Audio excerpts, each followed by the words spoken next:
What's up, everyone, and welcome back to Movie Raised.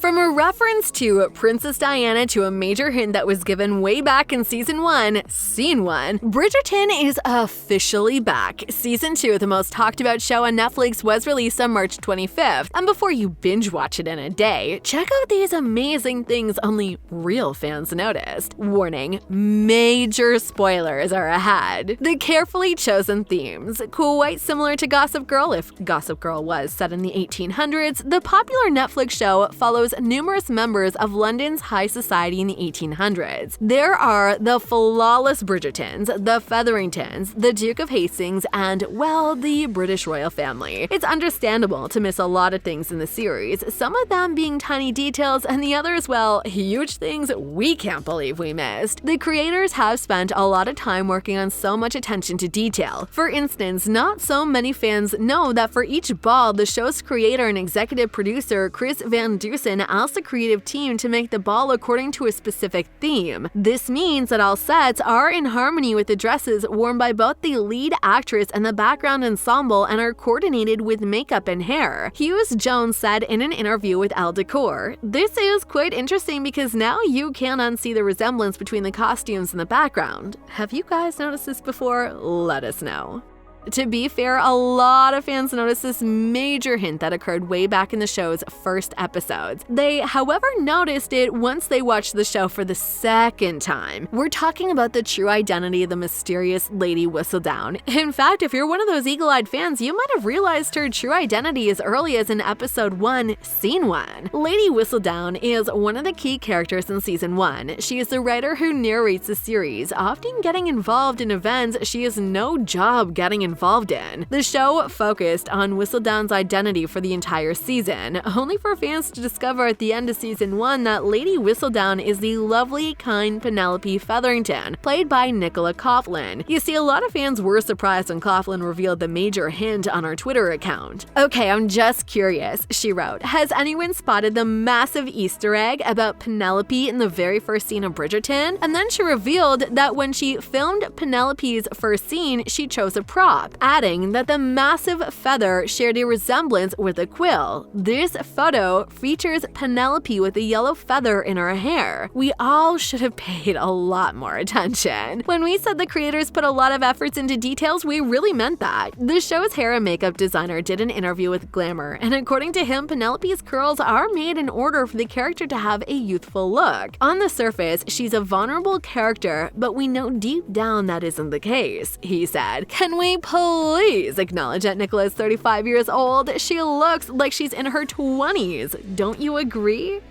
Tighter! Is she to breathe, Mama? I was able to squeeze my waist into the size of an orange and a half when I was Prudence's age. Polished blues and whites. Yeah, we need to go back to the costumes. To be honest, this is the second time a TV show has such gorgeous dresses. The best period dramas in history are Downton Abbey and Bridgerton, with no other competition. According to production designer Will Hughes Jones, when you watch Season 1 of Bridgerton, you can notice a synergy between the sets and the costumes. At least that's what he said in an interview with Q&A. As he explained, there was a lot of work to put in the locations they used for the series as well as the costumes. And once you see the second season, you will be left speechless. The costume designers came to the show and made a lookbook before Hughes Jones arrived. As he reported, when we were out researching locations, we took the color swatches and fabrics with us. And according to costume designer Alan Majornik, the Bridgertons are at the top of the social strata. They follow the rules and they are very polished. Subsequently, they had a very pristine feel.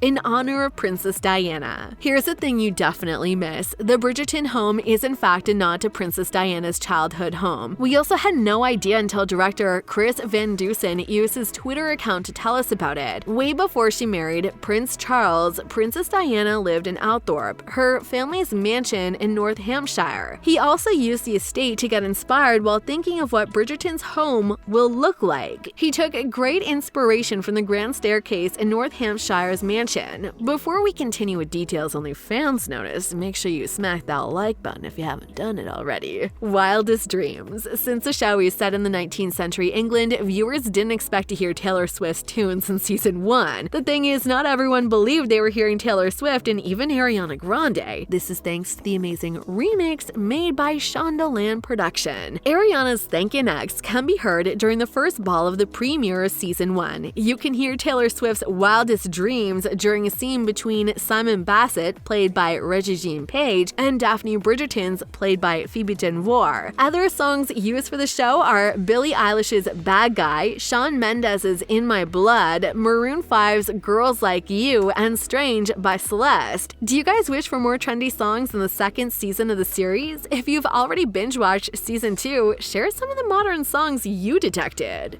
The Bees. This one isn't quite as easy. Even those who were only focused on Simon and Daphne's romance during season 1 have noticed the series' constant display of bees. You can see a bee at the door knocker at the start of the first episode, and then there's one on the windowsill at the end of the season finale. For those of you wondering why bees are constantly shown during season 1, the answer might surprise you. These insects are used in order to reference the novels. For those who have read the novels, you already know that Edmund Bridgerton died of a bee sting. After he lost his life, the Bridgerton family suffered an immense transformation. The similar sets. You see, the second set of the show lived on high expectations because of how the first one was filmed. The creators filmed the show in amazing locations and sound stages in the UK. According to Hugh Jones, finding and creating the perfect sets was one of the most challenging tasks. Yes, we were lucky that people took Bridgerton to their hearts, and the set we built last season worked. As a result, we decided, don't try to fix something that isn't broken, he said in an interview with Elle Decor. Most of the sets stayed the same, but because of the ongoing pandemic, some changes ought to be made. Hugh Jones said that they had redundant sets like Daphne's dressing room, which they swung into new sets for the second season. The said room is now, according to Jones, Sharma's accommodation at Aubrey Hall, and later in season 2, this will be Anthony's room in Aubrey Hall. To look at it on the screen, you'd never know, the production designer said, and we can all agree with him. Many canes. Lady Danbury styles completed with her fashionable black cane, and since details matter a lot to the creators of the series, the creators kept a lot of canes, you know, just in case. As Hugh Jones explained, we had it made and had a few extras in case one ever went missing. Luckily, that never happened. 600 butterflies. We saved our favorite one for the end. The Featherington's grand staircase has 600 butterflies. This is not the only place where butterflies are featured in the series. In fact, you can notice them in multiple scenes during the first season. The concept of butterflies and transforming from caterpillars is the same as the Featherington's women attempt to transform and look good in the eyes of the society. My daughter and the art director's daughter wired 600 metal butterflies on the handrails going up the stairway, Hugh Jones noted. Which one of these things have you already noticed? Is there an interesting detail we forgot to mention? Let us know down in the comment section below, and if you enjoyed our video, make sure you subscribe to our channel so you'll never miss any of our videos in the future. As always, thanks for watching.